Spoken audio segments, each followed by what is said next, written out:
Texas, a land of wide-open roads, lonely towns, and dark secrets buried deep in its history. But behind the beauty of the Lone Star State lie terrifying true stories that will chill you to the bone. From haunted highways to unexplainable encounters, these tales are not for the faint of heart. So turn down the lights, put on your headphones, and get ready to experience 12 true Texas horror stories you'll never forget. And if you crave more bone-chilling tales like these, make sure to subscribe to Bleeding Walls, your new home for the scariest true horror stories. 1. The Phantom Hitchhiker of Highway 2. 81 Highway 281 stretches endlessly across Texas, cutting through vast plains, small forgotten towns, and long stretches of desert where silence feels louder than sound. Many who travel this road describe a strange unease as night falls, as if the empty asphalt holds onto secrets too dark to be revealed.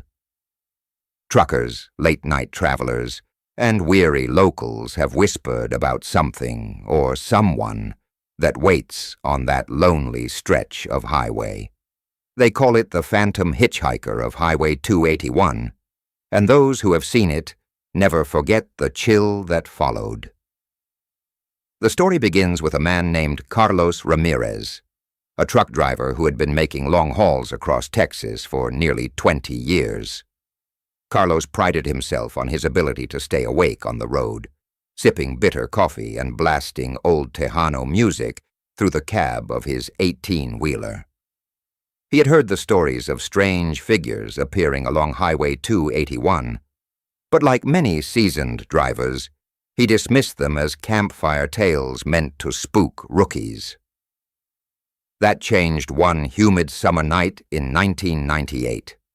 Carlos had just passed through San Antonio, hauling a load of produce south toward McAllen. The clock on his dashboard read 2:47 a.m. as he drove deeper into the countryside. The moon was hidden behind thick clouds, leaving only the dim glow of his headlights to slice through the darkness. His radio had gone to static, and he was left with nothing but the hum of the engine and the faint buzzing of insects against the windshield. It was just outside the tiny town of Pleasanton when he first saw her. A young woman stood on the side of the road, her figure illuminated in the beam of his headlights. She was wearing a pale dress that looked almost white, though it was hard to tell in the weak light. Her long black hair was damp, clinging to her face and shoulders as though she had been caught in a storm. She held one arm out, thumb extended, the universal sign of a hitchhiker. Carlos slowed his truck, glancing nervously at the rearview mirror. He had always been cautious about picking up strangers, especially in the dead of night. But something about her was different. She looked lost, almost desperate. Against his better judgment, he pulled the truck onto the shoulder, the brakes screeching as the massive vehicle came to a stop. Rolling down the passenger window, he leaned across the seat. "Señorita, are you okay?" he called out. The woman nodded, her face pale and expressionless. "Please," she said softly. "I need a ride." Her voice was low, barely above a whisper, but something about it sent a shiver down his spine. He unlocked the passenger door, and she climbed in without hesitation. The cab filled with the faint smell of wet earth and something metallic, like rust or blood.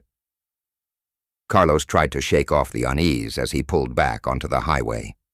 For several minutes the woman sat silently, staring out the window into the black void beyond the glass. Finally he cleared his throat. "Where you headed?" She turned her head slowly, her dark eyes meeting his. "South," she replied. "To McAllen?" That was lucky, Carlos thought, since that was exactly where he was headed. He nodded and tried to lighten the mood. "Well, looks like you're in luck. That's my destination, too." The woman didn't smile. She didn't say thank you. She only turned back to the window and resumed her silent vigil. As the miles rolled by, Carlos felt the cab grow colder. He checked the air conditioning, but it wasn't on.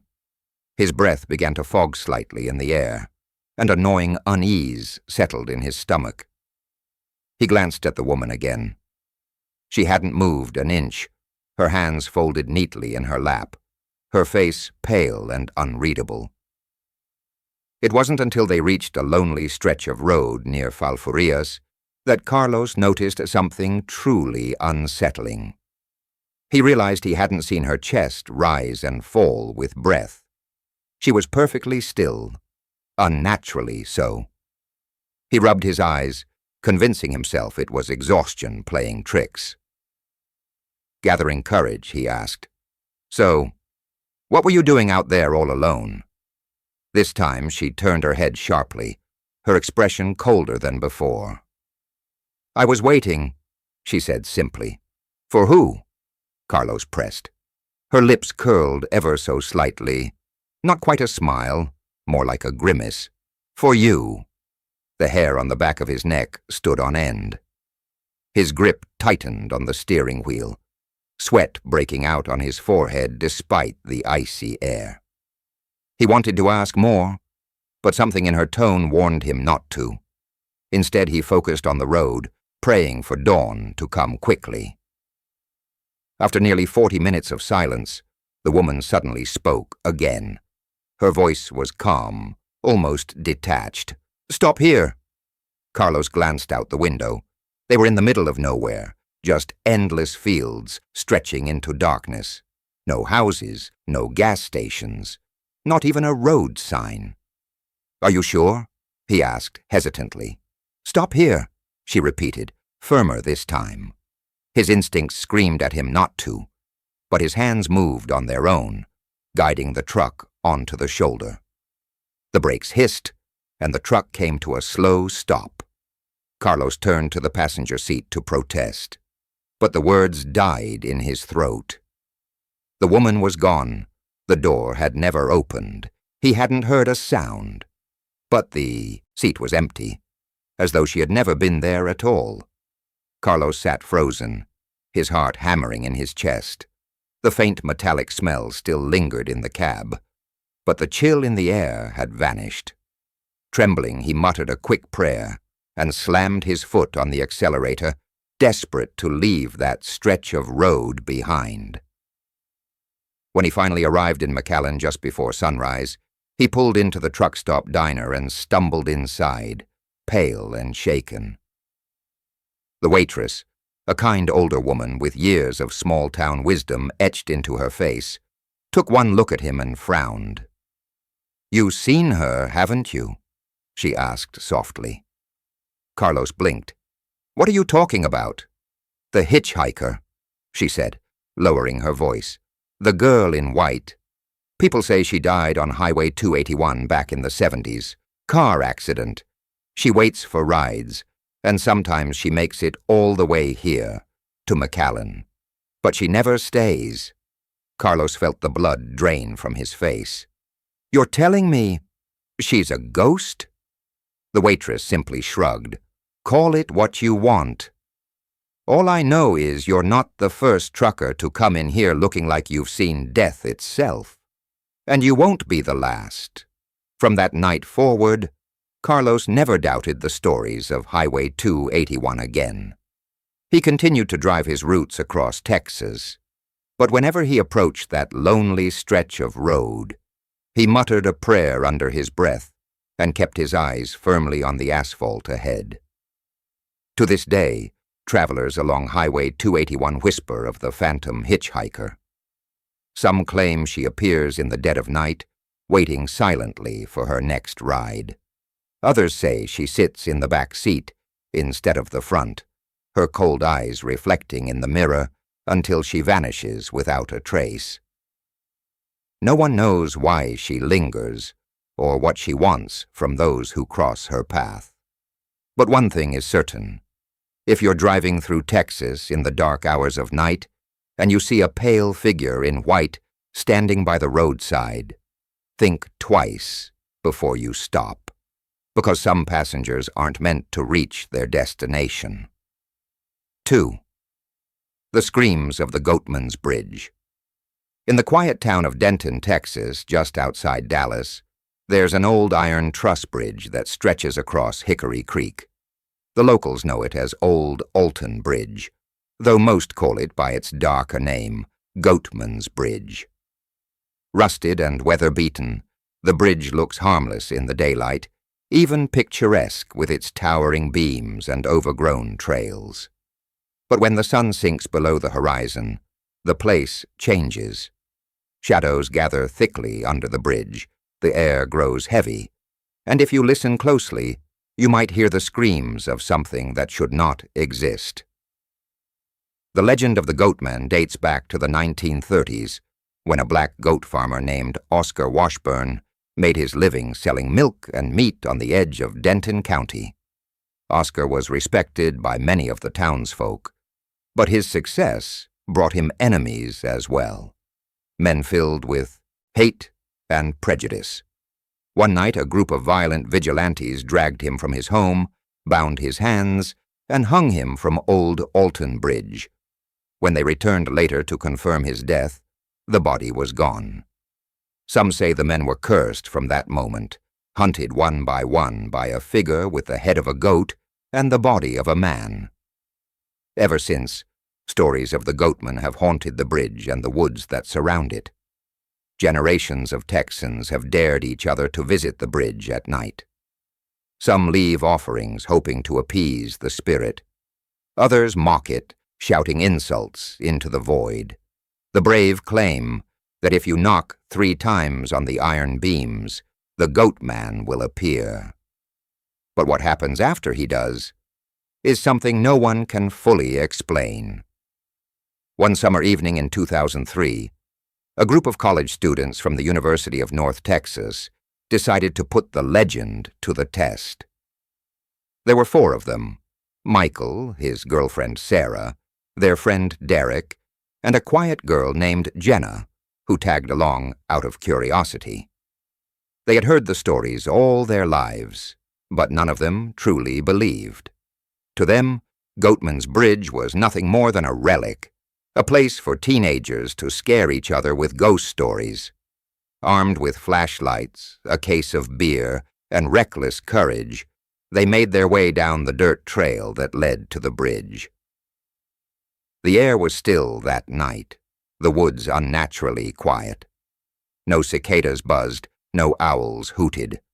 Only the crunch of their footsteps and the nervous laughter of the group broke the silence. Michael, always the boldest, led the way, swinging his flashlight beam over the twisted trees. When they reached the bridge, the rusted beams loomed above them like a skeletal frame, casting long shadows across the wooden planks. "All right," Michael said, grinning. "Who wants to summon the Goatman?" Derek rolled his eyes. "Man, this is just a stupid story. There's nothing out here but raccoons." "Still," Sarah nudged Michael, "you're the one who wanted to come. Do it." With a smirk, Michael lifted his hand and knocked 3 times against the cold iron beam. The hollow clang echoed into the darkness, fading into silence. For a moment, nothing happened. They all laughed nervously, waiting for something to jump out. Then Jenna whispered, "Do you hear that?" The group fell silent. At first there was nothing. Then faintly from beneath the bridge came the sound of splashing water, as though something heavy had just stepped into the creek below. Michael leaned over the railing, shining his flashlight into the water. But the beam only illuminated ripples spreading across the dark surface. "Probably a fish," Derek said quickly, though his voice trembled. But then came the smell. A thick, pungent odor filled the air, like rotting flesh mixed with wet animal fur. Sarah gagged, covering her mouth. "Oh my God! What is that?" Before anyone could answer, a low growl echoed from the woods. It was deep, guttural, unlike anything they had ever heard. Not a dog, not a coyote. It was something else, entirely. The group froze, their flashlights darting nervously toward the tree line. That's when they saw them, two glowing red eyes staring back at them from the darkness. They were too high off the ground to belong to any animal they knew, and as the creature stepped forward, the beam of Michael's flashlight caught the outline of something tall, hulking, and monstrous. Its head was unmistakable, a twisted horned skull resembling that of a goat.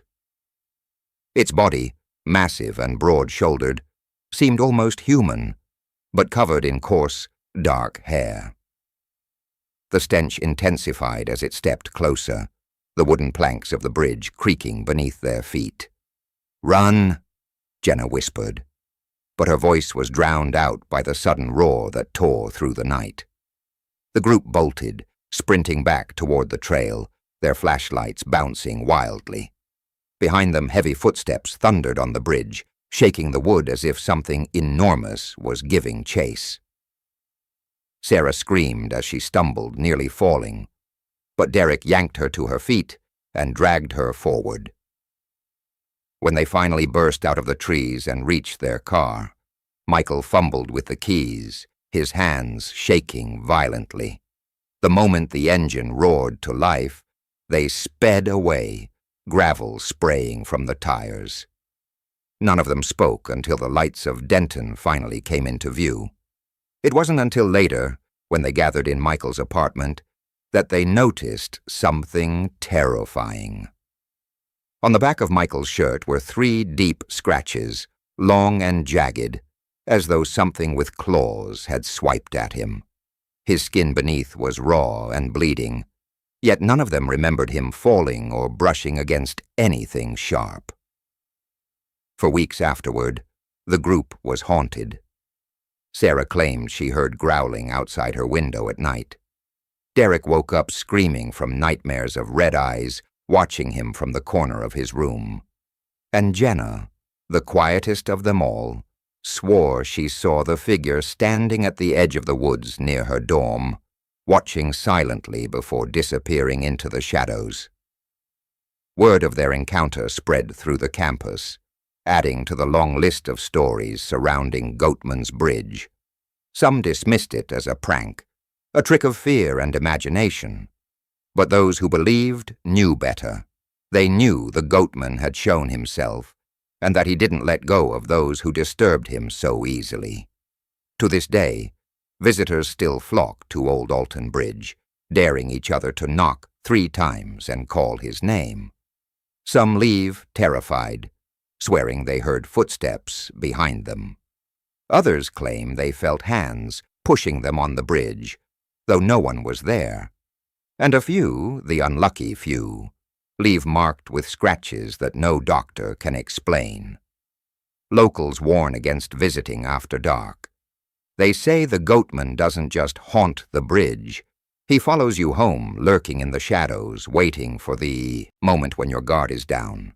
His curse, born from cruelty and injustice, still lingers in the Texas night, binding him to the land where his life was stolen.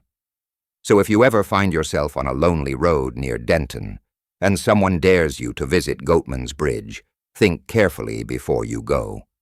Because once you knock on that rusted iron beam, there's no guarantee you'll walk away untouched.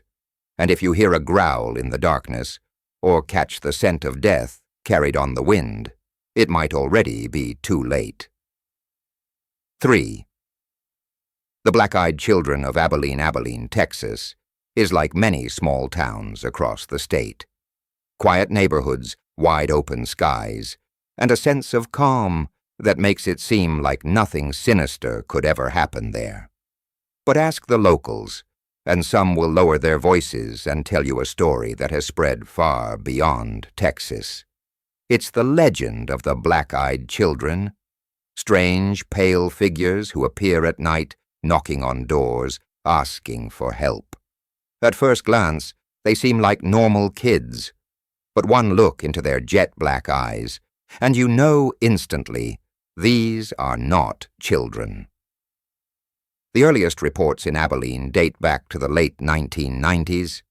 A man named Brian Bethel, a respected local journalist, was the first to go public with his encounter. One evening in 1996, Brian was parked near a movie theater, writing a check to pay a bill before heading inside. The street was quiet, the parking lot nearly empty.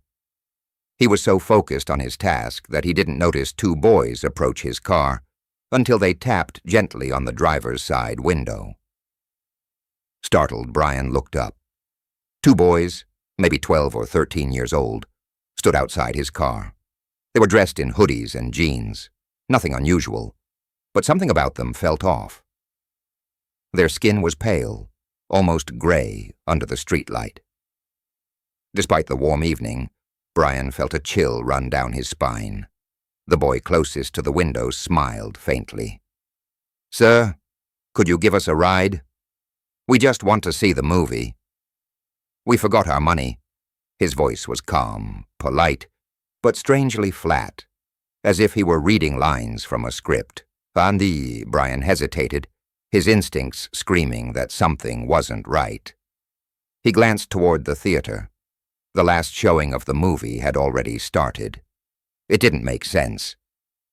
"You can just give us a ride home," the boy continued. "It won't take long." "Let us in." It was then that Brian noticed their eyes, pitch black. Not dark brown, not dilated pupils, completely black from lid to lid. The sight made his stomach drop. His hand instinctively moved toward the ignition, panic bubbling in his chest. "Please," the second boy whispered. "We can't get in unless you say it's okay. Just let us in." Brian turned the key, his headlights flaring to life. Without another word, he threw the car into reverse and sped out of the lot, heart pounding so hard it echoed in his ears. In his rearview mirror, the boys stood motionless, their black eyes fixed on him as he fled into the night. That night was only the beginning.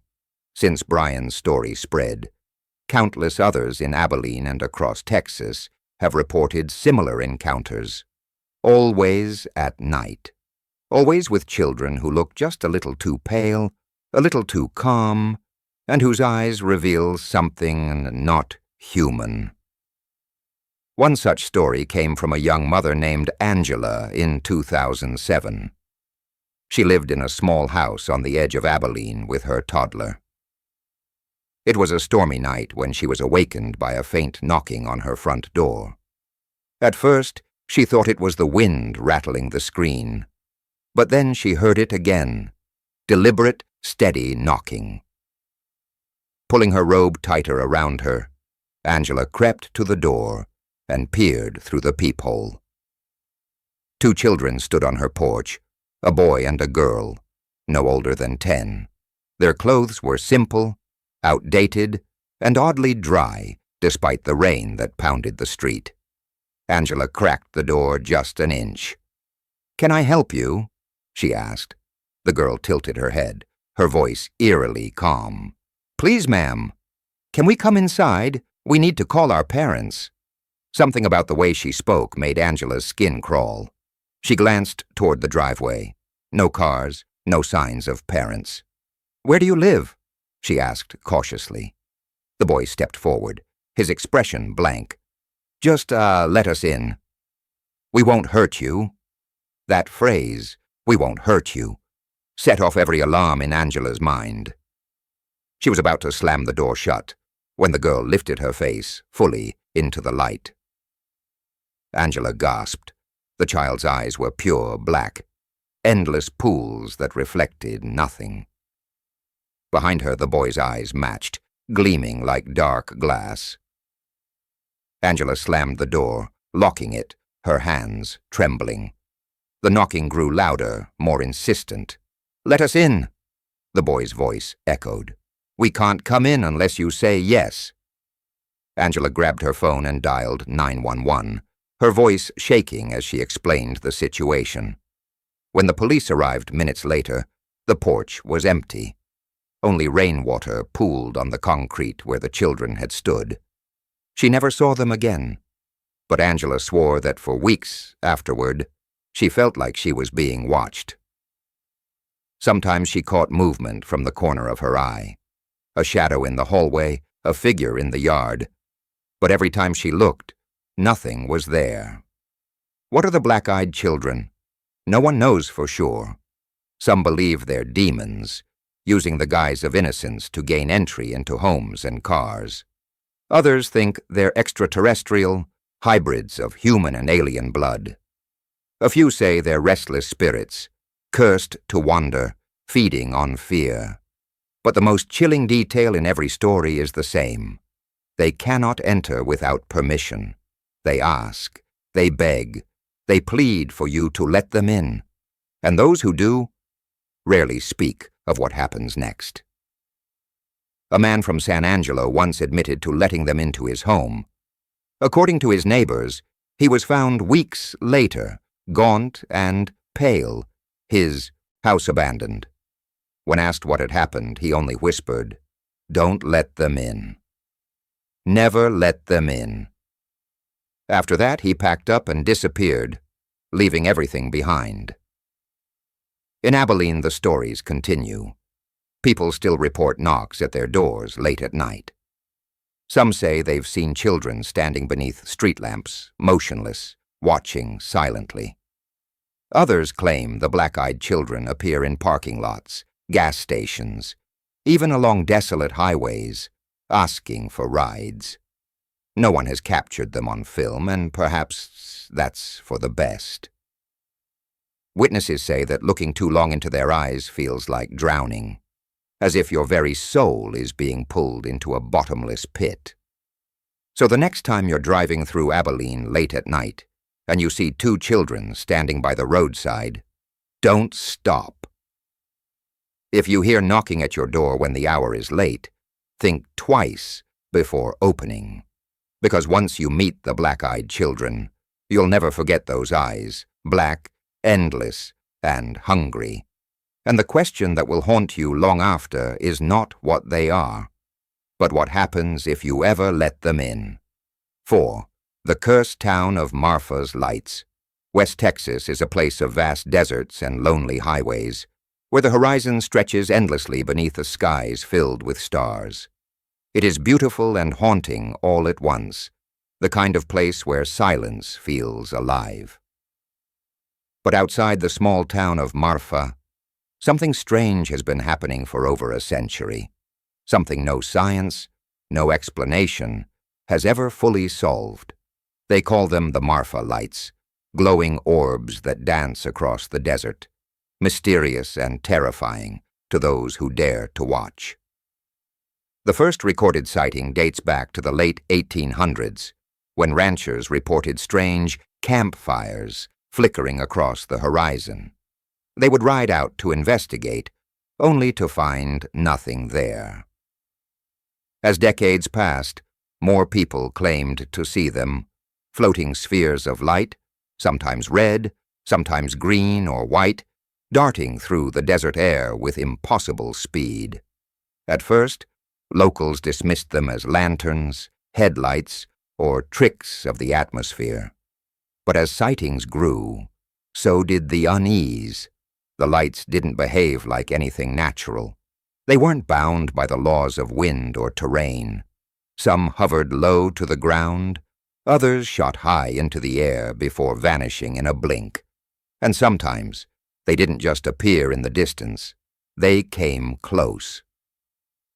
One of the most chilling stories happened in 1973, when a young couple, David and Elaine, decided to drive out past Marfa to catch a glimpse of the famous phenomenon.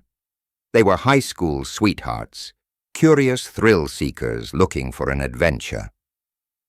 Pulling their old Chevy off Highway 67, they parked at a dirt overlook that faced the wide desert plains. The night was still, the sky ink black with stars. It wasn't long before they saw them, glowing orbs flickering faintly in the distance.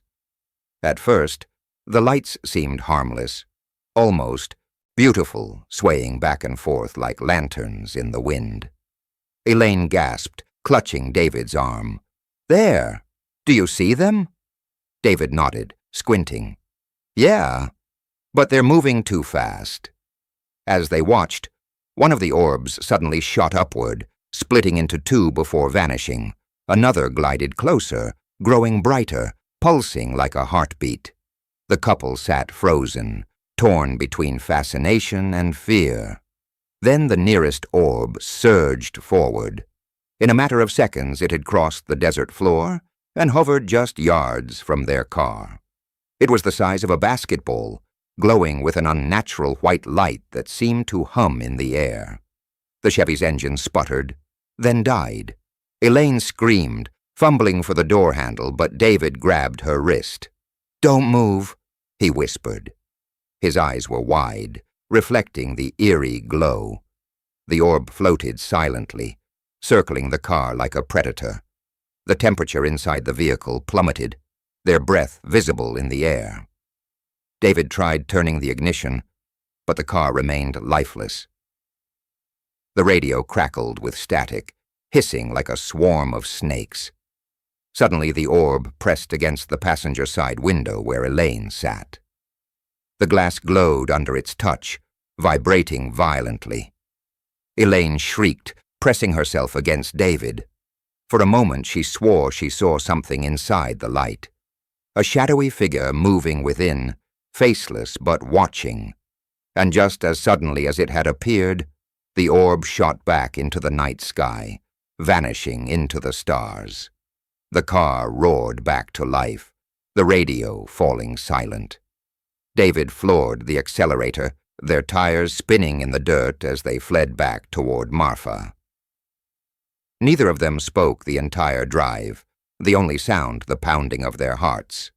In the days that followed, both David and Elaine grew ill. Their skin developed strange rashes that doctors couldn't explain.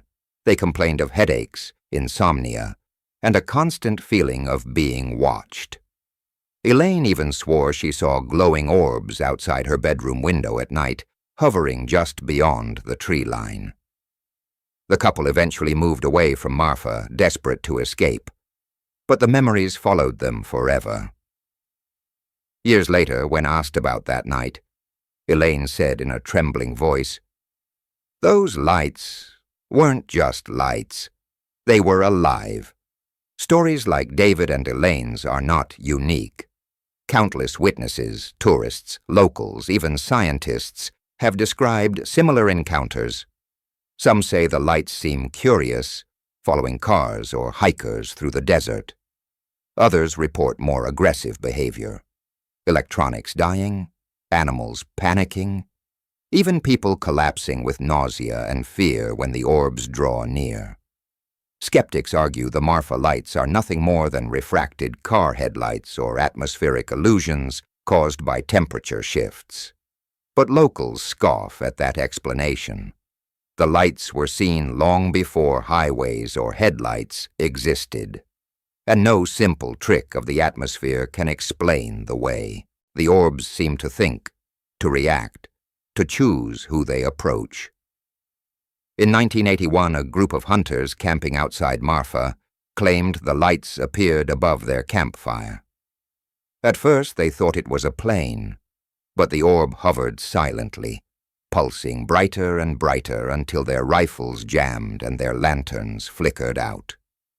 Terrified, they abandoned their gear and fled into the desert night, stumbling for miles before reaching the highway. When they returned the next morning, all their supplies were gone, as if something had claimed them. To this day, the Marfa lights continue to appear. There's even an official viewing area off the highway where tourists gather, hoping for a glimpse. Most see faint flickers in the distance. A few get lucky and see something up close, and those are the ones who never forget. The people of Marfa live with the phenomenon as part of their identity. Some embrace it, marketing the lights as a mystery to attract visitors. Others avoid the desert at night altogether, unwilling to risk an encounter. Because while the lights have never officially killed anyone, the fear they leave behind is very real. Some say the Marfa lights are spirits of Apache warriors still roaming the land where they died. Others claim they are aliens, drawn to the desolate desert as a place to observe. And a few believe the lights are something older, something born from the earth itself, a force beyond human understanding. But no matter the explanation, one thing is certain: the lights are real. Too many have seen them, too many have felt the dread they carry. So if you ever find yourself driving through West Texas and you pull over to watch the desert horizon, be careful what you wish for. Because if one of those glowing orbs decides to cross the distance and come closer, you might learn the truth of the Marfa lights, and the truth may not let you go. 5. The restless spirits of Yorktown Memorial Hospital. Deep in the small town of Yorktown, Texas, stands a crumbling red brick building that was once a place of healing. Built in the 1950s and run by the Felician sisters, Yorktown Memorial Hospital was meant to serve the community with compassion and care. But over the decades, thousands of patients died within its walls, and whispers of neglect, malpractice, and suffering grew louder. The hospital closed its doors in the 1980s, abandoned to decay. Yet to this day, locals say it never truly emptied. They believe Yorktown Memorial is one of the most haunted places in Texas, a place where the dead refuse to rest. By the time it closed, Yorktown Memorial had seen more than 2,000 deaths. Some were peaceful passings, others were not. Former staff spoke of botched surgeries, patients left to suffer in pain, and addicts who came to detox but never made it out alive. When the hospital finally shut down, the Felician sisters packed their belongings and left behind empty corridors and dark operating rooms. But according to those who have entered, since they also left behind something else, the spirits of the restless. In the years that followed, thrill-seekers, ghost hunters, and curious trespassers began exploring the abandoned building. What they found has become the stuff of legend. The first thing most visitors notice is the smell. Even decades after closing, the halls of Yorktown carry the faint odor of disinfectant, mixed with something metallic, like rust or blood. The air is heavy, suffocating, and the silence is broken only by the echo of footsteps on cracked linoleum. It's not long before people report hearing voices, soft whispers in empty rooms, or cries of pain that vanish when investigated. One of the most chilling encounters happened to a group of amateur ghost hunters in 2004. Armed with flashlights and cheap recording equipment, they entered through the back entrance, stepping into what had once been the emergency ward. Dust coated everything, and graffiti marked the walls. They split into pairs, determined to cover as much ground as possible. Two of them, a young man named Chris and his girlfriend Maria, made their way to the surgical wing. The overhead lights had long since died, and their flashlights barely cut through the gloom. As they stepped into the operating theater, Maria froze. The metal gurney in the center of the room was streaked with dark stains, as though something or someone had bled out upon it. "Look at this," she whispered, shining her light on the wall. Scratched into the paint were words, "Kill me. Please." Chris tried to laugh it off, insisting it was just graffiti. But then their recorder crackled to life. A faint voice, whispering through the static, "Get out!" The two bolted from the room, their fear rising. But the hospital wasn't finished with them yet. As they hurried down the hall, Maria swore she felt a cold hand grab her wrist. She screamed, jerking free. But when Chris shined his flashlight, no one was there. Only deep red scratches remained on her skin, fresh and burning. Meanwhile, in another part of the hospital, their friends were experiencing horrors of their own. In the old ICU ward, One of them, Derek, claimed he saw a figure standing at the end of the hallway. It was a woman in a nurse's uniform, her face pale and her eyes hollow. She turned the corner silently, and when Derek ran to follow, the hall was empty. But the temperature had dropped, his breath visible in the dark. Perhaps the most infamous spirit of Yorktown Memorial is said to be a little girl named Emma. Many visitors claim to have heard her giggling in the chapel or seen her shadow darting across the floor. She is said to hold a ball, rolling it across the tiles to anyone willing to play, but those who have lingered too long say her laughter sometimes turns sinister, echoing with malice instead of innocence. In 2008, a paranormal investigation team captured what they believed to be Emma's voice. Asking if anyone was present, they recorded a childlike reply, "Wanna play?" Moments later, a ball rolled out from the shadows and stopped at their feet. None of them had brought a ball with them. The chapel itself is another hotspot. Built with stained glass windows that remain intact to this day, the room feels oppressive rather than holy.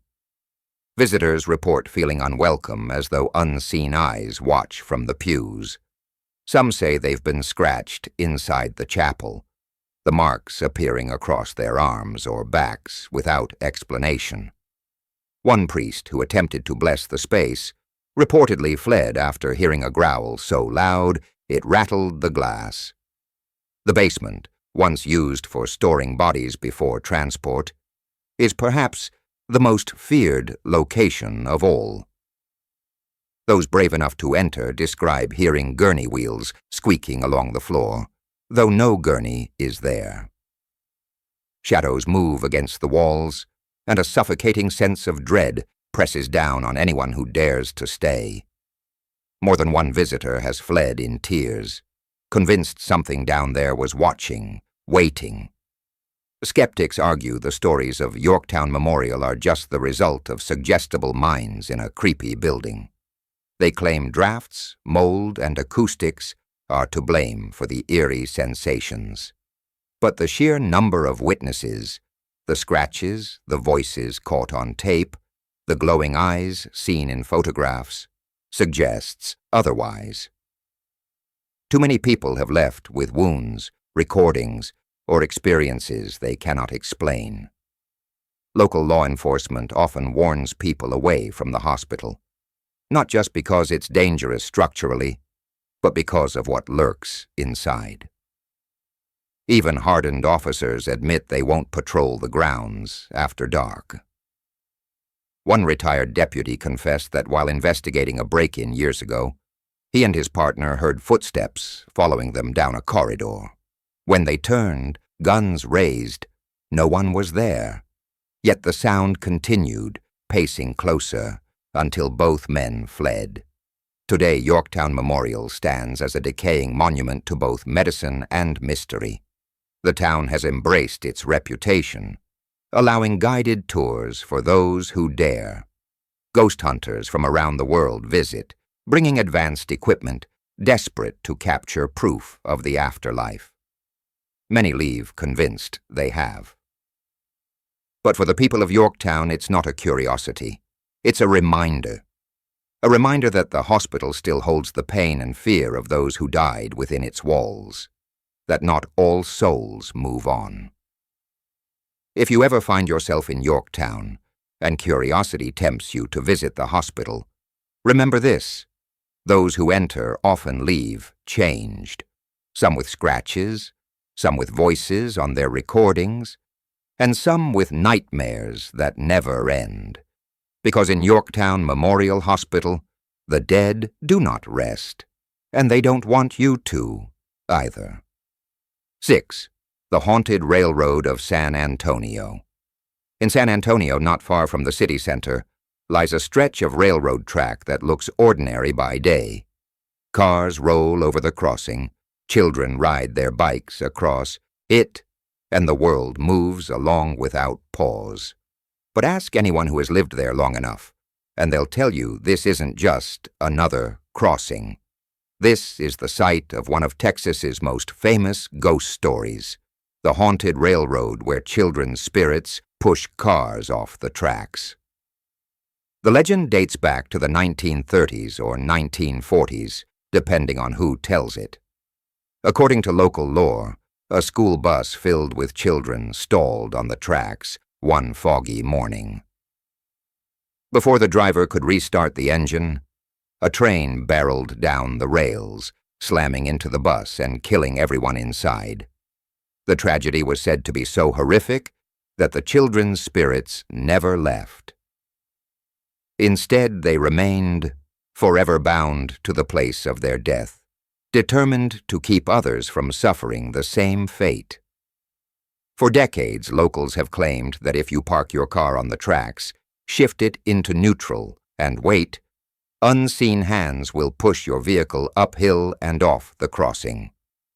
What makes it chilling isn't just the motion, but the tiny handprints left in the dust on your car afterward, as though children's palms had pressed against it. One of the most widely retold encounters happened in the late 1970s. A couple, new to San Antonio, had heard the story and decided to test it for themselves. Late one night they drove out to the railroad, the only light coming from the dim glow of their headlights. The air was heavy with silence, broken only by the occasional distant howl of a coyote. The husband pulled the car onto the tracks and cut the engine. For a moment, nothing happened. The night seemed to hold its breath. Then slowly the car began to move. Not backward, not downhill, but forward, uphill, rolling smoothly as if pushed by invisible force. The wife gasped, clutching her husband's arm. When the car had rolled safely past the crossing, they stepped out, trembling. In the faint dust on the back of their bumper, they saw them. Tiny handprints, dozens of them, scattered and smudged, too small to belong to adults. Stories like this spread quickly. Teenagers dared each other to visit, lining up their cars on the tracks to prove their courage. Some brought baby powder, sprinkling it across their bumpers to better reveal the prints. More often than not, they left screaming, convinced the stories were true. But the legend grew darker. Some visitors claimed that while parked on the tracks, they heard faint laughter drifting through the night air. Others swore they saw figures, small shadowy children standing on the roadside, watching silently as the cars were pushed. One man even reported hearing his name whispered in a child's voice, though he had told no one where he was going that night. A San Antonio police officer once admitted, off the record, that he avoided patrolling near the railroad after dark. During one late-night shift, he parked his cruiser at the crossing, curious if the rumors were true. Within minutes, his vehicle shuddered as if pushed, rolling gently forward until it cleared the rails. When he inspected the rear of his car, the dust revealed handprints, perfectly formed, unmistakably small. He never went back. Not everyone believes the legend, of course. Skeptics argue that the road is simply sloped in a way that creates an optical illusion, making it appear uphill when it's really downhill. They claim gravity, not ghosts, is responsible for the car's movement. But even the most hardened doubters struggle to explain the handprints. Too many people have seen them, touched them, and walked away shaken. For those who do believe, the story holds a tragic kind of comfort. They say the children's spirits remain not out of anger, but out of love, a desperate attempt to protect the strangers from the fate they suffered. Bound to the tracks where they died, they do what they can to keep others safe, even in death. One chilling account came from a woman named Elena in 1995.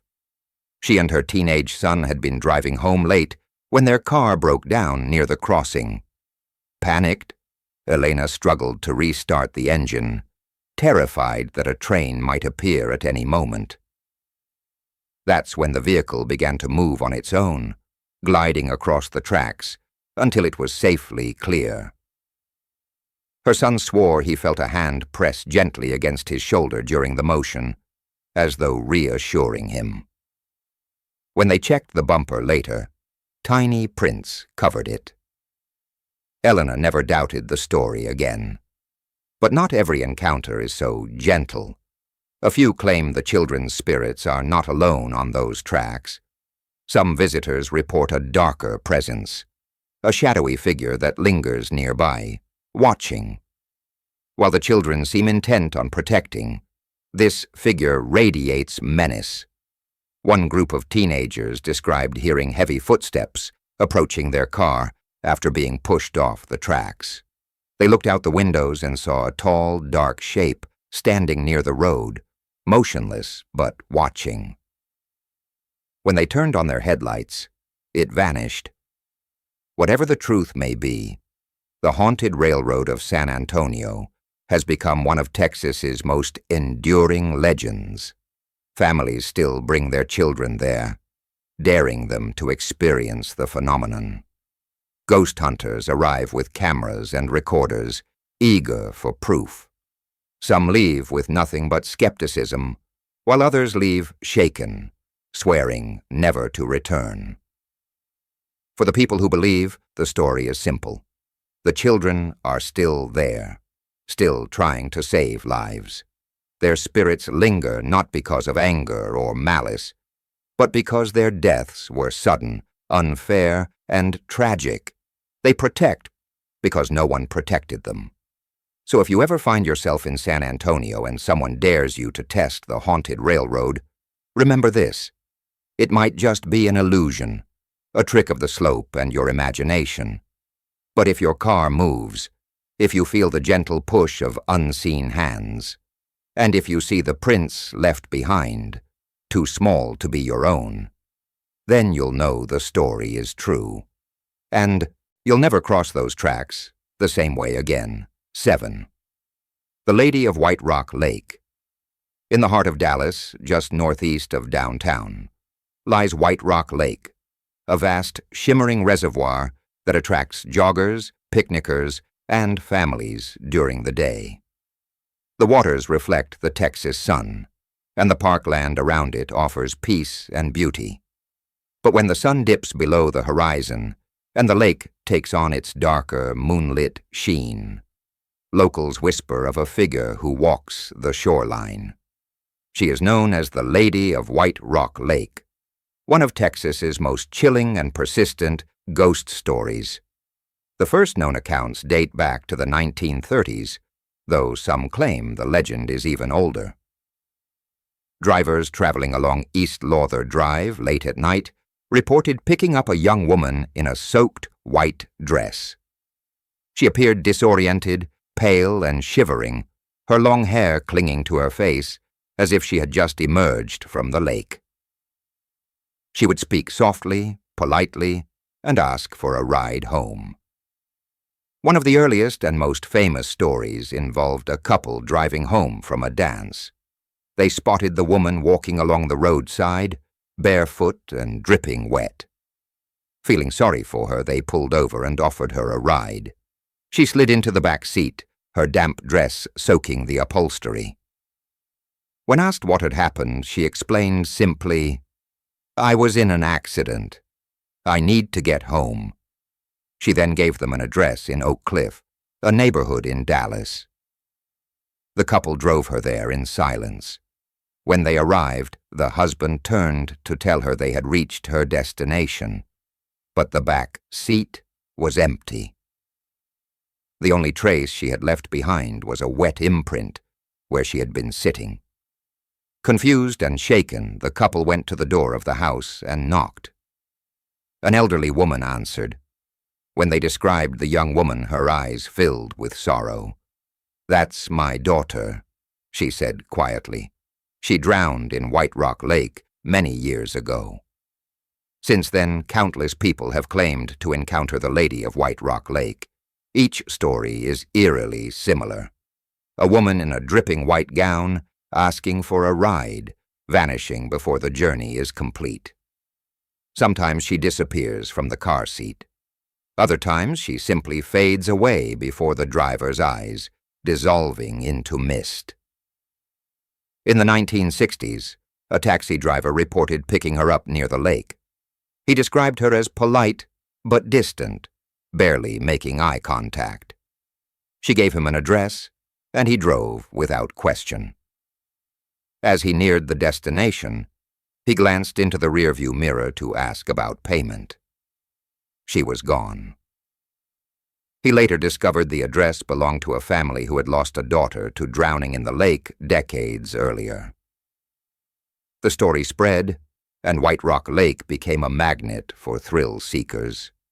Teenagers dared each other to drive around the lake at night, hoping to catch a glimpse of the ghostly woman.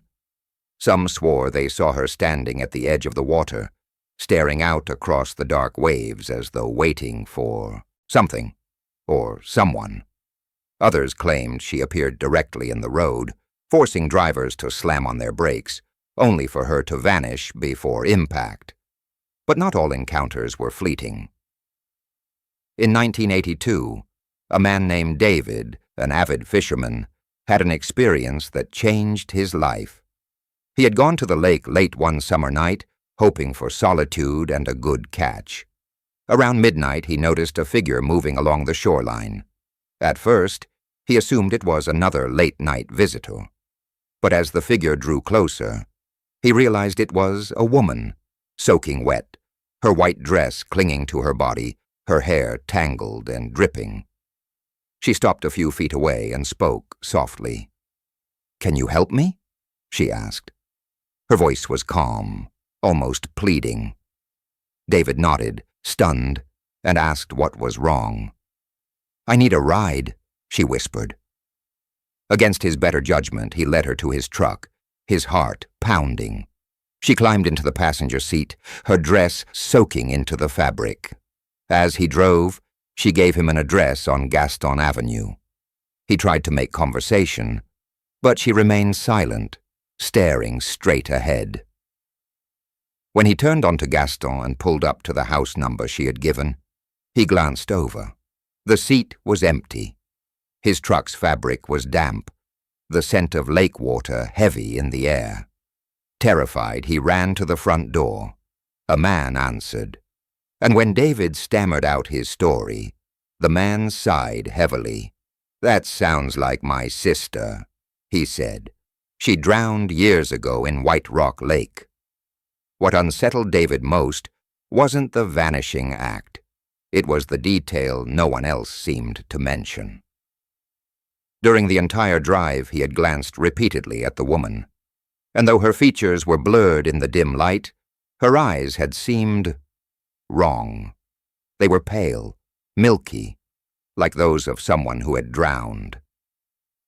Over the years, ghost hunters and paranormal investigators have flocked to White Rock Lake. Some have claimed to capture photographs of a misty figure along the shoreline. Others recorded audio near the water and later discovered faint female voices whispering through the static. Many left convinced the lady still roams the area, searching endlessly for a way home. But skeptics dismiss the legend as nothing more than folklore. They argue the story is a recycled urban myth, similar to tales told around the country of vanishing hitchhikers. Perhaps, they suggest, people imagined the ghostly woman after hearing the story repeated so often. Maybe it's nothing more than a trick of headlights, fog, and tired eyes late at night. Yet even skeptics struggle to explain the consistency. Decades apart, strangers with no connection to each other have described the same experience. A young woman, soaking wet, in a white dress, asking for a ride. The same addresses, the same vanishings, the same sorrow. Locals still warn late-night visitors to be cautious near the lake. Some say she is harmless, only replaying the final moments of her life over and over. Others whisper she may not be as innocent as she seems. A handful of drivers have reported feeling overwhelming dread when she appeared in their car, a suffocating sense that something was terribly wrong. One even claimed she grinned before vanishing, her teeth sharp and glistening like those of a predator. Whatever the truth, the Lady of White Rock Lake has become a permanent part of Dallas's haunted history. She is a reminder of the fragile line between life and death, of the tragedies that linger in unexpected places. So if you ever find yourself driving along the lake late at night, and you see a pale figure in white standing by the roadside, think carefully before you stop. She may ask you for a ride, she may give you an address, but she may not be there when you arrive, and if you find your seat damp, the smell of lake water heavy in the air, you'll know you've met the Lady of White Rock Lake, and she may not be finished with you. 8. The screams of Bragg Road, deep in the big thicket of East Texas, there is a lonely stretch of dirt and gravel known as Bragg Road. By day, it's an ordinary country lane, shaded by tall pines and tangled underbrush. But when night falls, Bragg Road becomes something else entirely. Locals call it the Ghost Road. Travelers swear that a mysterious light appears along its path, glowing, hovering, sometimes darting through the trees, as if leading or following those brave enough to drive it. And along with the light comes something worse, the sound of screams echoing through the darkness. The origins of the legend go back more than a century. In the 1800s, this area was home to loggers and settlers who cut their way through the dense thicket. According to one tale, a railroad once ran along what is now Bragg Road, used to haul timber out of the woods. It was along these tracks that tragedy struck. A railroad worker, some say a brakeman, was decapitated in a grisly accident. His lantern fell to the ground as his body crumpled. Since then, the glowing light of Bragg Road is said to be the ghostly lantern of the headless man, forever searching for what he lost. Others tell a darker story. They say the cries come from settlers who vanished in the woods, victims of murder or foul play. Their restless souls wander the thicket, their pain leaking into the world of the living in the form of screams carried on the wind. Whatever its origin, the legend has persisted for generations. One of the earliest documented encounters came in the 1940s. A farmer named Thomas and his wife were returning home late one night, their old truck rattling along the dirt road. As they neared a bend, a light appeared ahead of them. At first, Thomas thought it was another vehicle, but the light hovered too high to be headlights and too steady to be a lantern. It glowed bright white, then shifted to a faint green before darting off into the trees. His wife clutched his arm, insisting they turn back.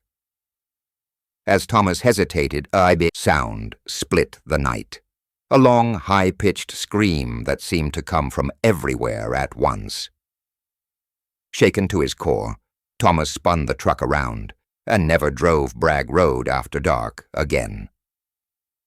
By the 1960s, the road had become infamous. Teenagers dared each other to drive it with their headlights off, waiting for the light to appear. Some brought dates, hoping to scare them into clinging tighter. But for many, the fear was real. Drivers reported the light chasing their cars, weaving from one side of the road to the other, before vanishing into thin air. In 1975, a group of college students decided to test the legend with cameras and tape recorders. They parked halfway down the road, turned off the engine, and waited. For nearly an hour, nothing happened. Then one by one, their cameras malfunctioned, their batteries draining inexplicably. Moments later, the light appeared, glowing softly in the distance. They sat in stunned silence as it floated toward them, brighter and brighter, until it hung just a few feet in front of their car. One student, overcome with terror, jumped out and fled into the woods. The others honked the horn, and the light blinked out instantly. But on their recordings they captured something none of them could explain. Faint but unmistakable screams, as though dozens of voices were crying out at once. Some locals insist the screams are just animals, the cries of bobcats, owls, or coyotes echoing through the dense forest. But those who have heard them know better. The sound is too human, too filled with pain and rage. It begins as a low moan, swelling into a wail so loud it rattles the windows of passing cars. Then it stops abruptly, leaving only silence and pounding hearts. One particularly chilling account came from a hunter named Miguel in 1992. He had set up camp not far from the road, confident he could handle a night in the thicket. Around midnight he awoke to the sound of footsteps circling his tent. He grabbed his rifle, ready to confront whatever animal had come too close. But when he unzipped the flap and shined his flashlight, the woods were empty. Then came the scream, so loud and close that it felt as though it was inside his skull. Miguel bolted, abandoning his gear and sprinting to his truck. The next morning, when he returned with friends to collect his belongings, he found the ground around his tent covered in strange, deep impressions, like footprints, but twisted and elongated, as if not entirely human. In recent years, paranormal investigators have descended on Bragg Road, eager to document the phenomenon. Some leave with nothing but mosquito bites and frustration. Others capture strange photos of glowing orbs or audio recordings filled with static and faint voices.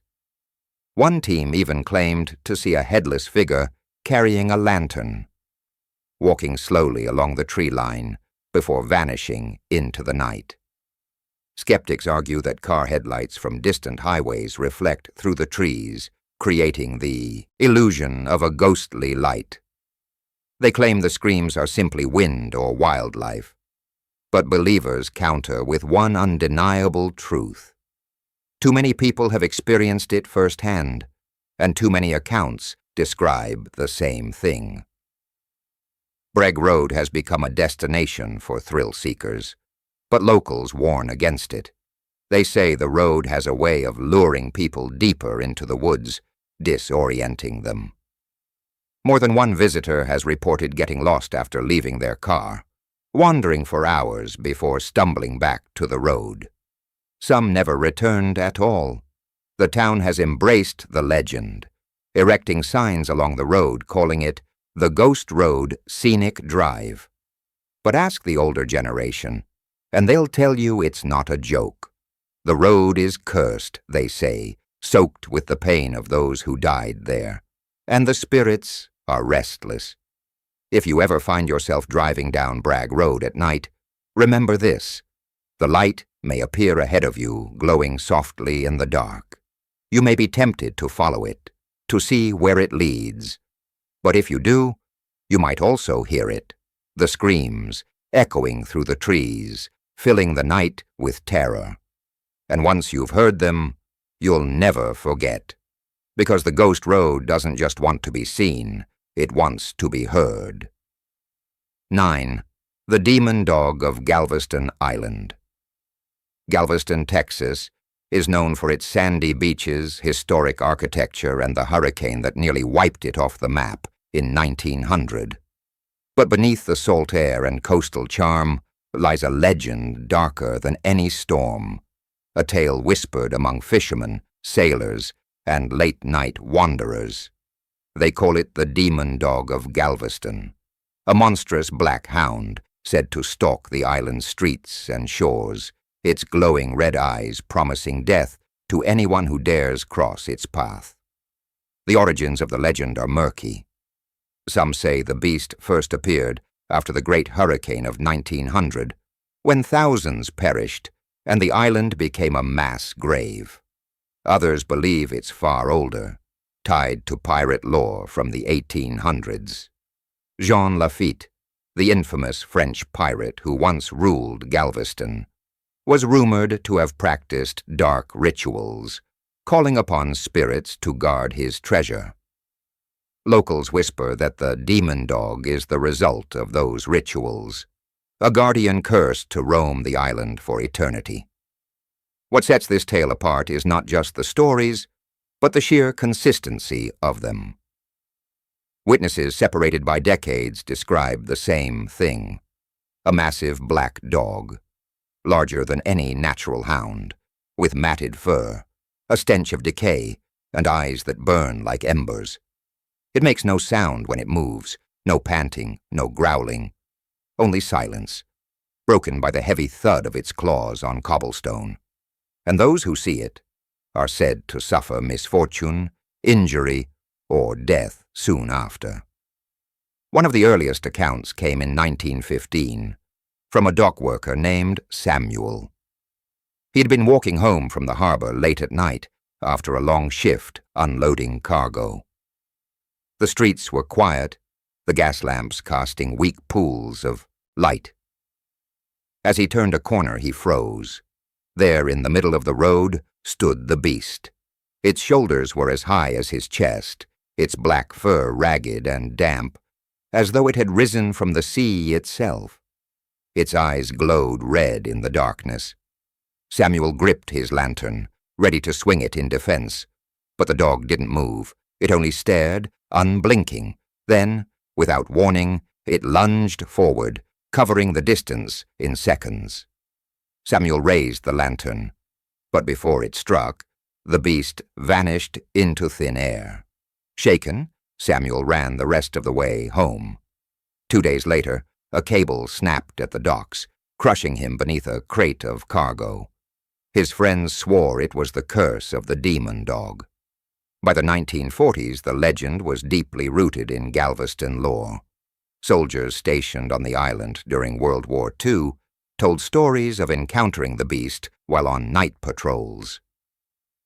One man described seeing it near the old fortifications, standing at the edge of the surf as waves crashed around it. He raised his rifle, but his sergeant ordered him not to fire. "Bullets won't kill a demon," the sergeant muttered. Weeks later, that same soldier drowned in what should have been calm waters. Swept away by a freak current no one else felt. Fishermen, too, tell of encounters at sea. In 1967, a shrimping crew swore the beast appeared on their deck during a storm. Lightning lit the sky, revealing the massive black hound standing among the nets, its fur dripping seawater, though it made no splash. The men screamed and crossed themselves, but when the lightning struck again, it was gone. Days later, their vessel capsized in calm waters, killing 2 of the crew. Survivors claimed they had been cursed. Perhaps the most terrifying story comes from 1989. A group of teenagers, eager to test the legend, went to the seawall late at night. They brought beer, flashlights, and bravado, laughing about the so-called demon dog. Around midnight, one of them, a boy named Kevin, noticed glowing eyes watching from the rocks below. He thought it was just a stray animal, until it stood. The dog was enormous, its head nearly level with the top of the seawall. It climbed the rocks in silence, its claws clicking against the stone, its eyes fixed on Kevin. The teenagers scattered, sprinting for their cars. Kevin tripped, hitting the pavement hard. The others later swore they saw the beast standing over him, its muzzle inches from his face. But instead of biting, it let out a soundless snarl, lips curling, teeth glistening, and then disappeared. Kevin survived the night, but 3 weeks later, he was killed in a car accident. His friends never doubted the curse again. Even today, stories of the demon dog persist. Joggers along the seawall at dawn report feeling followed, hearing claws scrape against the pavement, though nothing is there. Tourists exploring the Strand. Historic district claim to see glowing eyes in alleyways, only to vanish when approached. Ghost tours in Galveston often include the legend, and guides warn visitors. If you see the red eyes, beware. Skeptics, of course, dismiss it all. They say the stories are exaggerated tales meant to entertain tourists. They argue that sightings of stray dogs, combined with Galveston's violent history of hurricanes and tragedy, fueled the myth. But skeptics can't explain why so many who encounter the beast die soon after. Coincidence, they say. Yet the people of Galveston know better. One modern investigator, a paranormal researcher named Angela, spent weeks on the island in 2015. She spoke with dozens of locals, collected stories, and camped near the seawall. One night, while recording with a night vision camera, she caught something chilling. For a brief moment, the outline of a massive canine form appeared at the edge of the frame. Two glowing eyes stared directly at the lens before the image distorted into static. Minutes later, Angela's camera battery died, though it had been fully charged. She left Galveston convinced the demon dog was real. What makes the legend so unsettling isn't just the sightings. It's the feeling witnesses describe. They say being near the beast fills them with an overwhelming dread, a certainty that death is close. Some even collapse from the weight of it, their hearts racing uncontrollably. So, what is the demon dog of Galveston? A cursed guardian? A phantom tied to tragedy? Or something older, darker, and beyond human comprehension? Whatever it is, it remains one of Texas's most chilling legends, haunting the island for more than a century. If you ever find yourself walking Galveston's seawall at night, and you feel eyes burning into your back, if you hear claws scratching against stone though no dog is there, if you see a massive shadow slip between the street lamps, its eyes glowing like fire, run. Because the demon dog doesn't bark, it doesn't growl, it waits, and once it finds you, death may not be far behind. 10. The cursed Hotel of Marfa, far out in West Texas, surrounded by desert and distant mountains, lies the small town of Marfa. Known today for its mysterious Marfa lights, the town has long drawn visitors searching for answers to strange phenomena. But beyond the desert skies, Marfa hides another chilling secret, a story of a hotel so cursed that even locals refuse to step inside after dark. The Marfa Hotel, built in the early 1900s, was once the pride of the town.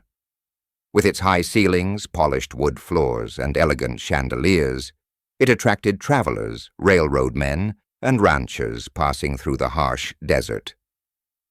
For decades it thrived, but beneath its charm lurked tragedy.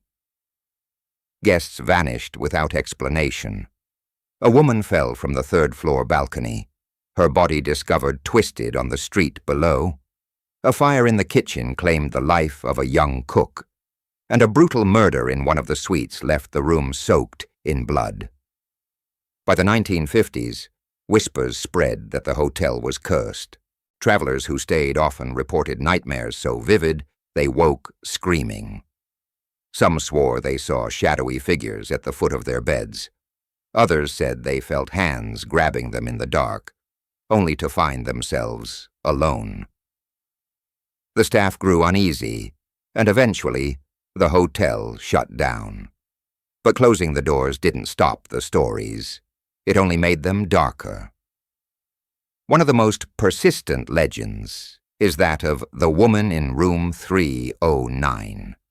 Guests who dared to stay in the room reported seeing her figure at the window, a pale woman in a torn dress, her face half hidden by shadows. Sometimes she appeared standing silently in the corner, watching. According to town records, room 309 was where a traveling salesman was found murdered in the 1930s. His mistress, a woman from El Paso, was suspected but never charged. Locals believe her spirit, or something far worse, remains trapped inside the room. In 1972, a group of college students passing through Marfa decided to spend the night in the abandoned hotel. Armed with sleeping bags, flashlights, and bravado, they broke in through a side door and set up camp in the lobby. At first, the atmosphere felt thrilling, like a ghost adventure.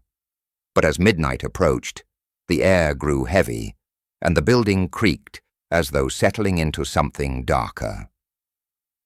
One student, Karen, claimed she saw movement upstairs. Against her friend's protests, she climbed the stairs to investigate. When she reached the third floor, she stopped cold.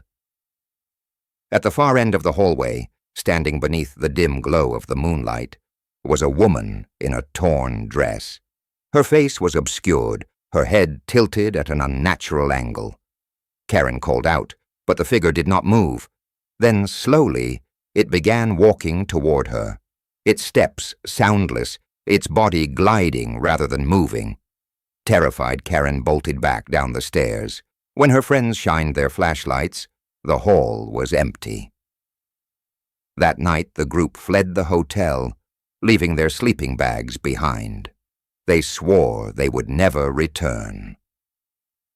2 weeks later, Karen was hospitalized after falling down a flight of stairs in her dormitory. She survived, but her friends couldn't shake the feeling that something had followed her from room 309. The hotel has since become a magnet for ghost hunters. In 1998, a paranormal research team spent 3 nights inside. They captured strange audio, whispers that grew louder when played in reverse. On the second night, one investigator was shoved so hard he slammed into a wall, though no one was near him. And on the final night, their camera recorded a fleeting image of a woman in a dress standing in the hallway before fading into mist. The most terrifying account, however, came from a local man named Hector in 2005. Curious about the stories, he entered the hotel one evening with nothing but a flashlight. As he explored the second floor, he heard faint crying coming from room 309. Against his better judgment, he pushed the door open. The room was empty, but the crying grew louder, surrounding him. Then, the door slammed shut behind him, plunging him into darkness. Hector dropped his flashlight, and in the flickering beam, he saw her. A woman crouched in the corner, her hair covering her face, her dress torn and stained. She lifted her head slowly, revealing eyes that glowed a dull yellow. Hector screamed and fled, leaving the flashlight behind. To this day, he refuses to speak about what happened inside, only saying, "That room is not meant for the living." Skeptics argue that the stories are exaggerated, fueled by Marfa's already mysterious reputation. They claim the hotel is simply an old, crumbling building filled with drafts and shadows that play tricks on the mind. But skeptics can't explain the scratches left on visitors' arms, the photographs showing figures no one saw, or the voices caught on tape. The hotel remains abandoned, its windows boarded, its doors chained. But those who pass by at night say lights sometimes flicker in the upper floors, though the building has no electricity. Others claim they hear screams carried on the desert wind. Some even say they've seen a woman at the window of room 309, staring out with hollow eyes. For the people of Marfa, the cursed hotel is more than just a ghost story. It is a warning, a reminder that some places hold on to tragedy so tightly they cannot let go.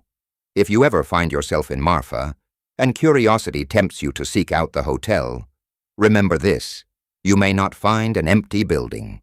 You may find the woman waiting in room 309, her torn dress shifting in the shadows, her hollow gaze fixed on you. And once she sees you, she may never let you leave. 11. the shadow of the Devil's Backbone. In the Texas Hill Country, winding between San Marcos and Wimberley, there lies a stretch of limestone ridge known as the Devil's Backbone. To the casual traveler, it's just another scenic drive. Rolling hills, rugged cliffs, and wild beauty under the Texas sun. But to locals, this stretch of land is far from ordinary. It is one of the most haunted places in Texas, soaked in blood, betrayal, and tragedy. And those who have driven the Devil's Backbone at night know the truth. Something dark walks its hills. The legend of the Backbone begins long before paved roads or ranch fences. Native tribes warned early settlers of the land, claiming it was cursed and haunted by restless spirits.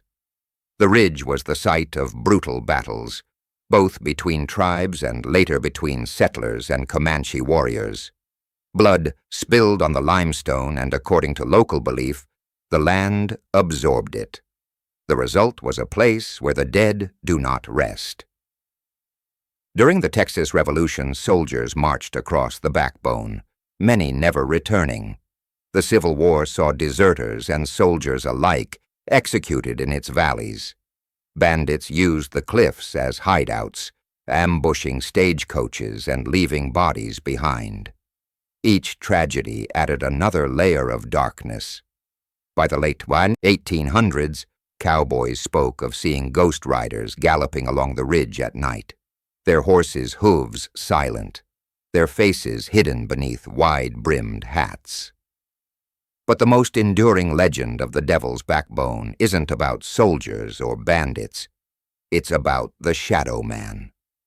For more than a century, travelers have reported seeing a tall, gaunt figure standing on the roadside at night. Always dressed in black, with a wide hat pulled low to hide his face, the figure watches silently as cars approach. Some say he lifts a skeletal hand and points toward the hills. Others swear he appears in the back seat of their cars, vanishing when headlights sweep the road. In 1951, a rancher named Thomas was driving home after a long day tending cattle. The night was quiet, his truck rattling along the gravel road near the ridge. Suddenly he spotted a man standing in the middle of the road. Thomas slammed the brakes, dust kicking up around his tires. The figure didn't move. When the dust settled, Thomas saw him clearly. A tall man in black, face hidden, hand raised, as if signaling him to stop. But before Thomas could speak, the figure vanished into thin air. Shaken, he drove the rest of the way home without looking back.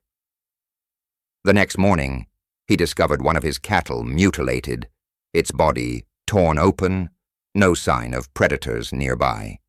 He never doubted the Shadow Man's warning again. Over the years, stories piled up. Hikers claimed to hear footsteps following them, though no one was near.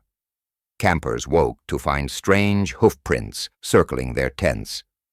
Motorists reported a phantom horse and rider keeping pace with their cars before dissolving into mist. One of the most chilling encounters happened in 1983, when a young couple, Daniel and Maria, decided to park near the ridge late at night. They wanted privacy, not ghost stories. As they sat in their car, they noticed a shadow pass across the hood, though nothing was there. Seconds later, the temperature inside the car dropped. Maria gasped, pointing to the rearview mirror. In the reflection, they saw a man sitting in the back seat. His hat brim hid his eyes, but his smile, wide, unnatural, filled with jagged teeth, was unmistakable. Daniel spun around, but the seat was empty. When he looked back in the mirror, the figure leaned closer, as though whispering. Terrified, Daniel floored the gas pedal, speeding away. They never returned to the Backbone again. Locals insist that the Shadow Man is not the only spirit on the ridge.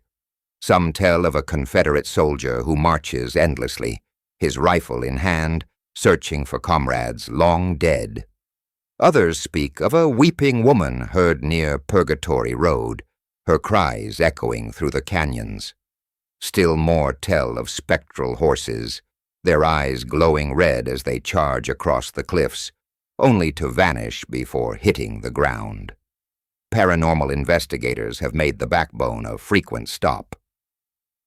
In 2007, a team recorded strange AVPAC, unexplained voices whispering in Spanish, and German, remnants of the settlers who once lived there.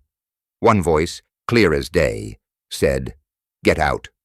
Another simply repeated, "Blood."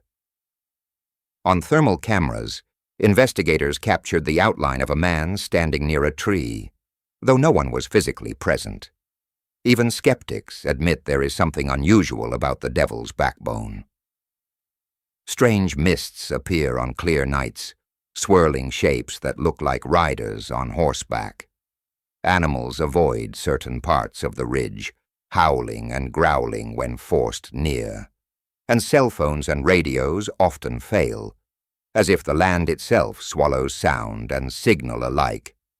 The most terrifying modern story comes from a truck driver in 2012. Driving along the backbone after midnight, he saw a figure standing in the middle of the road. Thinking it was a stranded motorist, he slowed. But as his headlights lit the figure, he realized it was impossibly tall, its arms dangling too long, its face completely black as if carved from shadow. The figure raised its hand and pointed at him. Suddenly his truck engine died, leaving him coasting in silence.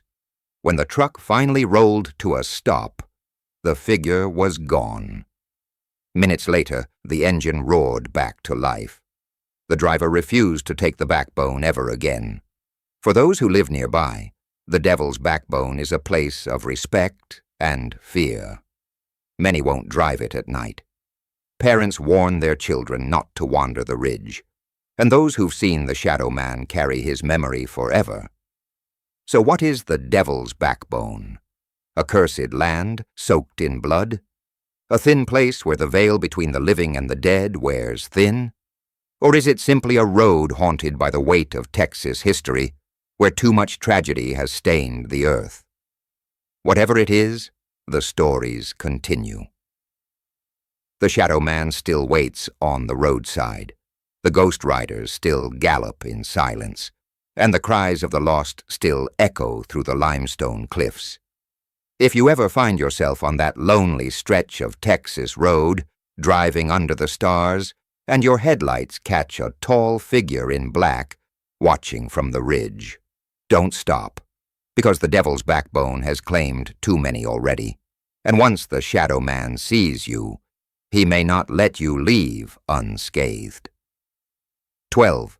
The haunted asylum of Rusk, deep in East Texas, surrounded by pine forests and sweltering humidity, sits the small town of Rusk. For most, it's just another quiet Texas community. But those who know its history speak in hushed tones about a place on the edge of town, the abandoned Rusk State Hospital Annex, an asylum that once housed the mentally ill, the violent, and the forgotten. Today it stands silent and rotting, its windows broken, its walls crawling with vines. But the silence is deceptive. Those who have dared to enter swear the asylum is alive with voices, screams, and shadows of the damned. The Rusk Asylum was built in the late 1800s, part of a movement to confine those considered insane far from the rest of society. It grew quickly, eventually housing thousands. Conditions were brutal. Patients were chained to beds, locked in windowless rooms, or subjected to crude treatments like ice baths and electroshock therapy. Some were simply abandoned by their families and never left. Death was common, and burial records reveal rows of unmarked graves just beyond the asylum walls. By the 1950s, reports of abuse and neglect began to surface. Former staff described patients screaming in padded cells, begging to be let out. Some claimed they heard those screams long after the patients had died. Rumors of cruel doctors circulated, men who treated patients as test subjects rather than humans. Locals whispered that the land itself had become cursed, steeped in suffering. The asylum officially closed in the 1970s, but the building was never demolished. Instead, it decayed, its hallways gathering dust, its operating rooms filled with rusted equipment. Teenagers began sneaking in on dares, and ghost hunters arrived in search of proof. What they found was enough to terrify even skeptics. One of the earliest modern encounters came in 1981. A group of high schoolers broke in through a shattered window. Armed with flashlights, they wandered the long corridors, laughing nervously. But their laughter died when they reached the old operating theater.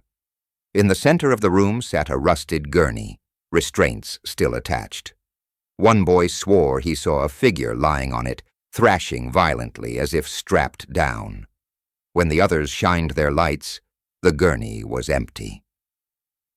Seconds later, the overhead light, long disconnected from power, flickered on, buzzing with unnatural energy. The teenagers fled, convinced the asylum wasn't empty. In the 1990s, paranormal investigators recorded strange phenomena inside. Footsteps echoed in empty halls. Doors slammed shut without wind. EVPs captured voices, pleas for help, anguished cries, and once, a chilling laugh. One investigator described hearing a woman whisper directly into his ear, "You don't belong here." He left the asylum and never returned. But the most disturbing stories involve the basement. According to local lore, it was where the asylum kept its most dangerous patients. Shackles are still bolted to the walls, and the air carries the smell of mold and something fouler. Visitors report overwhelming feelings of dread upon entering, as though dozens of eyes are watching. Some claim to hear chains rattling in the dark. Others say shadowy figures crawl along the walls, moving in unnatural ways. In 2003, two urban explorers, Jake and Luis, filmed their visit to the asylum. The footage, later leaked online, shows them laughing nervously as they descend into the basement. Suddenly, Jake points to the far end of the hall. A figure is visible, crouched low, its limbs twisted unnaturally. The camera shakes as the figure begins crawling toward them, faster than any human should move. The video ends abruptly as the explorers scream and run. Weeks later, Jake told friends he felt something was still following him. He died in a car crash only a month later. Locals who live near the asylum often hear strange sounds at night. Screams echo across the pine trees, carried on the wind. Lights flicker in the windows, though there's no electricity. Some claim to see faces staring out from the broken glass, pale and hollow-eyed. Dogs refuse to go near the property, whining and pulling at their leashes. Perhaps the most chilling tale comes from a security guard in 2010. Hired to keep thrill-seekers away, he patrolled the grounds regularly.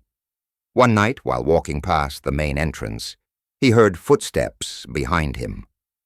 He turned, expecting trespassers, but saw nothing. The footsteps grew louder, circling him, though he remained alone. Suddenly, the front doors, chained shut for decades, swung open with a deafening crash. From the darkness inside, dozens of voices erupted in screams. The guard dropped his flashlight and ran, quitting his job the next morning. He refuses to speak of the asylum to this day. Skeptics argue that the asylum is just an old crumbling building filled with mold, drafts, and rats. They say the stories are exaggerated by thrill seekers and fueled by fear. But skeptics can't explain the EVPs, the unexplainable lights, or the way batteries die instantly inside the building.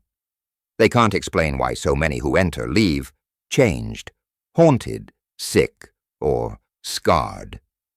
For the people of Rusk, the asylum is more than just a relic. It is a scar, a reminder of cruelty and pain. Parents warn their children not to go near. Hunters avoid the woods around it. And those who once worked there speak only in whispers, as if the walls still listen.